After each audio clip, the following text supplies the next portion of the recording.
उसके बाद परीक्षा होता है। 21 जून को रिजल्ट निकाला जाता है 2021 में, और रिजल्ट के 5 दिन बाद विज्ञापन को निरस्त कर दिया जाता है। गजब, ऐतिहासिक, संसार में पहली घटना। कोई एक चुनी हुई सरकार, लोकतांत्रिक सरकार विज्ञापन निकालती है, परीक्षा लेती है, रिजल्ट देती है, अपने ही विज्ञापन को निरस्त कर देती है। मैंने तालिबान भी नहीं ऐसा करता। अगर मुल्ला बरादर ये समझ ले, वो भी शर्मा जाए कि मेरा गुरु बैठा है बिहार में, वो भी अगर शर्मा जाए। तो मैंने इसके खिलाफ आंदोलन छेड़ा है, सरकार के खिलाफ, टोटल असंवैधानिक। मैंने कम से कम 20 से 25 अधिवक्ताओं से बात की। सरकार के पास अधिकार ही नहीं है कि वो अपने विज्ञापन को रद्द कर दे। अरे मैंने उस विज्ञापन के आधार पर न फॉर्म भरा था, मैंने उस विज्ञापन के आधार पर 500 रुपये दिए थे, मैंने उस विज्ञापन के आधार पर अपनी जिंदगी के बेहतरीन 2.5 साल दे दिए, मैंने उस विज्ञापन के आधार पर उस कोरोना काल में 400 किलोमीटर दूर जाकर परीक्षा दिया, जब उस समय कोरोना के प्रतिदिन 1 लाख कैसे जा रहे थे। मैंने उस विज्ञापन के आधार पे ना, आप उस विज्ञापन को रद्द कैसे कर सकते हो? कैसे कर सकते हो? तुगलकी फरमान है क्या? ये तालिबान है क्या? इसी के खिलाफ मेरा आंदोलन चल रहा है, सच्चाई के रास्ते पर। मैं नौकरी मांगने नहीं आया हूँ। बिहार में 12 करोड़ की जनसंख्या है, नौकरी कितना खुलेगा सरकार? मैं मांगने आया हूँ विज्ञापन। सरकार द्वारा निकाली गई विज्ञापन का सरकार पालन करे, नहीं तो आर पार की लड़ाई होगी, आर पार की लड़ाई। मैं एनआईटी से पढ़ा हूँ, एनआईटी से पढ़ा हूँ। एनआईटी जमशेदपुर में छात्र संघ का अध्यक्ष था वहाँ, तो मैं जबरदस्त बोलता, मैं सेक्रेटरी भी रहा, हॉस्टल प्रेसिडेंट रहा, 1 साल तक मैं स्टूडेंट काउंसिल का मेंबर रहा, फाइनली स्टूडेंट काउंसिल का अध्यक्ष रहा। तो मुझे जबरदस्त अनुभव है, धीरे बात करूँ, जबरदस्त अनुभव है। लेकिन यहाँ पर चूंकि मैं पढ़ाई लिखाई में ज्यादा आंदोलन ये सब में भाग नहीं रखता, लेकिन मेरा जो आंदोलन था स्टे 2019 का, वो दब रहा था। सोचे कि अपना योग्यता का कुछ इस्तेमाल होना है, इसलिए सरकार को हमने अल्टीमेटम दिया है, 15 दिन के अंदर सरकार जवाब दे, और नहीं तो आमरण अनशन होगा। और आमरण अनशन की अगर इजाजत नहीं दिया नीतीश कुमार की सरकार, तो उसके बाद आत्मदाह का एप्लीकेशन लगाएंगे कि हमको परमिशन दीजिए। सुसाइड नहीं करेंगे, आत्मदाह करेंगे, हम सामूहिक रूप से जहर खाएंगे, हमको आत्मदाह का परमिशन। अगर वो भी नहीं दिया तो हम लेटर लिख के पूरे बिहार के 12 करोड़ जनता को ये कहेंगे, बुद्धिजीवियों को ये कहेंगे, अपने नेता को कहेंगे, और विपक्ष के सारे नेताओं को कहेंगे कि हमें आदेश दिया जाए। अगर सरकार संविधान को उल्लंघन करके संविधान को हाथ में ले सकती है, अच्छा, अगर संविधान को हाथ में ले सकती है तो मैं क्यों नहीं संविधान को हाथ में ले सकता हूं?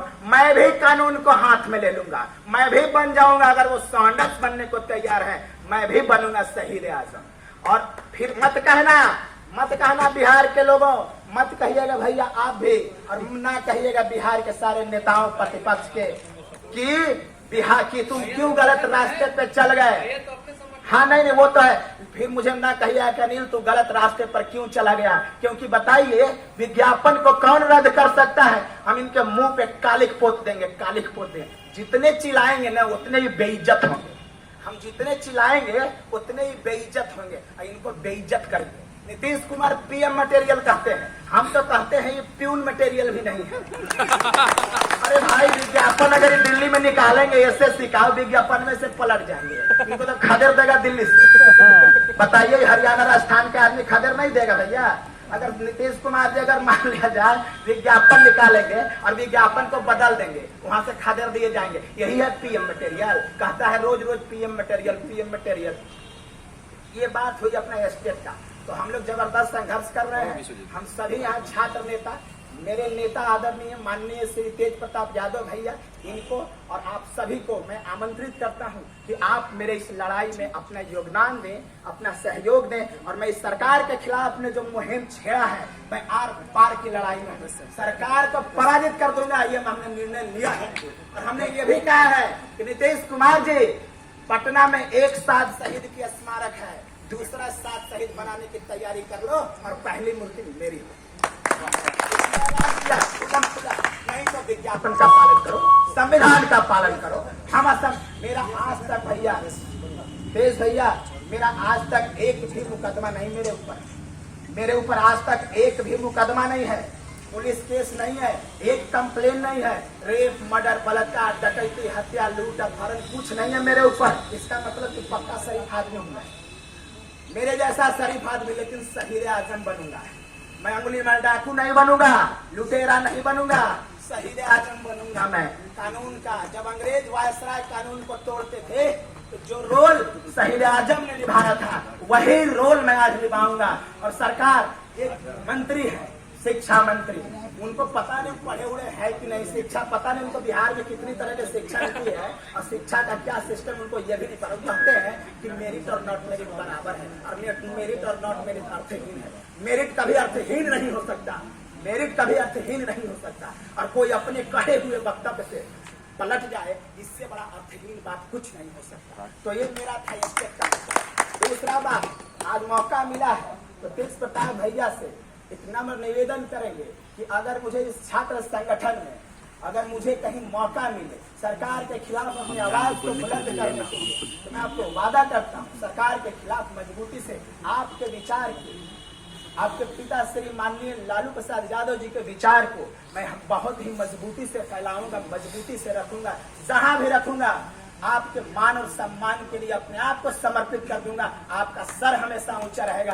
कहीं बात करने जाऊंगा तो कभी आपको शर्मिंदा नहीं करूंगा कि कोई आपसे का आदमी, कोई तेज भैया का आदमी आया और उनको बेइज्जती हुई। तो हमेशा आपके मान और सम्मान को मैं बढ़ाऊंगा। अगर आप कभी भविष्य में मुझे मौका दे तो इस मौका को मैं स्वीकार करूंगा।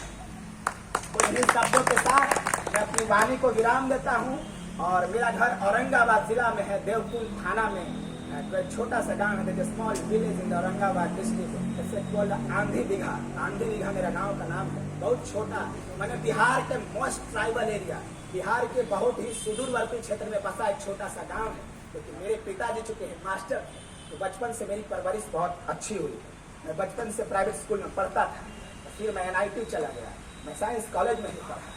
तो जबरदस्त मेरी पढ़ाई लिखाई हुई, टेक्निक रिकॉर्ड जबरदस्त है। पहले मैं दिल्ली में काम करता था HCL में, एसेंचर में, तो उससे भी मेरा थोड़ा कम्युनिकेशन स्किल बढ़िया हुआ। फिर पटना में कोचिंग खोला था कोरोना काल के पहले, और वहीं से हम पटना में मेरा रहना हुआ। वो कुंदन मेरा चेला था, हमसे पढ़ता था और पढ़ते पढ़ते तेज भैया के पास पहुंच गए उसी के जरिए।